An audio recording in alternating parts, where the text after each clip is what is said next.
নমস্কার বন্ধুরা, আপনার যদি একতলা ছাদ অথবা অ্যাজবেস্টারের চাল হয়ে থাকে এবং পাখা চালালেই ঘর পুরো গরম হয়ে যায়, তাহলে এই ভিডিও আপনার জন্য।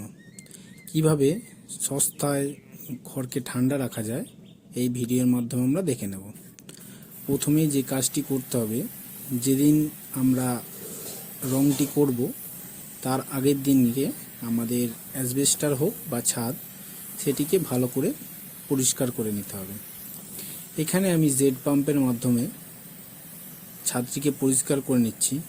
আপনারা চাইলে কাঁটা তারের ব্রাশ অথবা যে কোনো কিছু দিয়েই ছাদ বা অ্যাজবেস্টারটিকে পরিষ্কার করে নিতে হবে।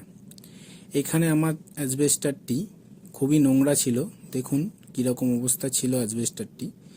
আমি আস্তে আস্তে পুরো অ্যাজবেস্টারটিকেই ভালোভাবে পরিষ্কার করে নিয়েছি। এরপর আমাদের একটি মিশ্রণ তৈরি করে নিতে হবে। মিশ্রণটি তৈরি করার জন্য আমি এখানে 10 কিলো চুন ভিজিয়ে রেখেছিলাম, সেটিকেই ভালো করে ঘেঁটে নিচ্ছি। গোটা চুন অথবা গুঁড়ো চুন ব্যবহার করা যেতে পারে। গোটা চুন ব্যবহার করলে ঠান্ডা হওয়ার পরেই ইউজ করবেন। এছাড়াও আমাদের 2 kilo white cement, 1 kilo Fevicol এবং 1 কিলো জিঙ্ক অক্সাইড লাগবে। এগুলিকেই আমরা এক এক করে মিশিয়ে নেব। এরপর আমরা জেনে নেব কোনটার কি দাম। এখানে আমরা জিঙ্ক অক্সাইডটা মেশাচ্ছি। জিঙ্ক অক্সাইডের দাম আমার কাছে 250 টাকা প্রতি কিলো নিয়েছে। বিভিন্ন দোকান ভেদে দাম বিভিন্ন হতে পারে। জিঙ্ক অক্সাইডটা ঢেলে দেওয়ার পর কিলো ফেভিকল ঢেলে দিচ্ছি মিশ্রণটির মধ্যে। ফেভিকলের দাম 125 টাকা নিয়েছে আমার কাছে। এটিও বিভিন্ন দোকান ভেদে দাম বিভিন্ন রকম হতে পারে। ফেভিকলটি ভালোভাবে ঢেলে দেওয়ার পর নেক্সট আমরা হোয়াইট সিমেন্ট 2 কিলো ঢেলে দিচ্ছি, 30 টাকা প্রতি। হোয়াইট সিমেন্ট ঢেলে দেওয়ার পর মিশ্রণটিকে আমরা ভালোভাবে ড্রিল মেশিন দিয়ে ঘেঁটে নিচ্ছি।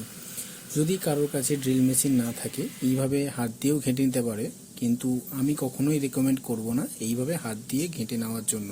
একটা লাঠি ইউজ করতে পারেন। মিশ্রণটি হয়ে যাওয়ার পর ব্রাশের মাধ্যমে অ্যালবেস্টারটিকে রং করে নিতে হবে। রং করতে করতে একটা জিনিস চোখে পড়লো, একটা পাখি ডিম পেড়ে তা দিচ্ছে। ডিম দেখেছি, এই যে উঠছেও না। ডিম দেখেছি। পাতার কালারের রংটা বলে অত সহজে বোঝা যাচ্ছে না। পাখিটিকে কোনোরূপ বিরক্ত না করে আমরা আবার আমাদের কাজে ফিরলাম। ছাদ হোক বা অ্যাসবেস্টার, আমাদের মোট 2 কোট রং করতে হবে। আমাদের প্রথম কোট রং চলছে, এটি শুকিয়ে যাওয়ার পর নেক্সট সেকেন্ড কোট রং আমরা করব। বিভিন্ন কোম্পানির কুলরূপ পেন্ট নামক হোয়াইট রং পাওয়া যায় মার্কেটে, যেগুলি ছাদ ঠান্ডা করার জন্য ব্যবহার করা হয়, কিন্তু সেই রঙগুলির দাম অত্যন্ত বেশি। 10 লিটারের দাম প্রায় 3 থেকে 4 হাজার টাকা। তার বিকল্প হিসাবে আমরা এই চুন রঙকে ব্যবহার করি। এটিতেও কাজ হয়ে যায়।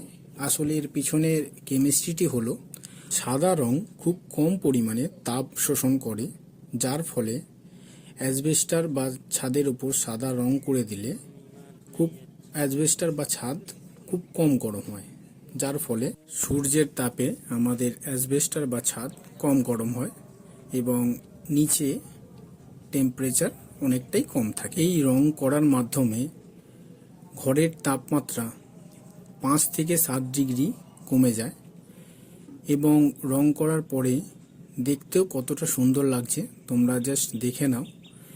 আমি নিজে ইউজ করার পরেই এই ভিডিও বানাচ্ছি এবং আমার ঘরের টেম্পারেচার 5 থেকে 7 ডিগ্রি কমে গেছে।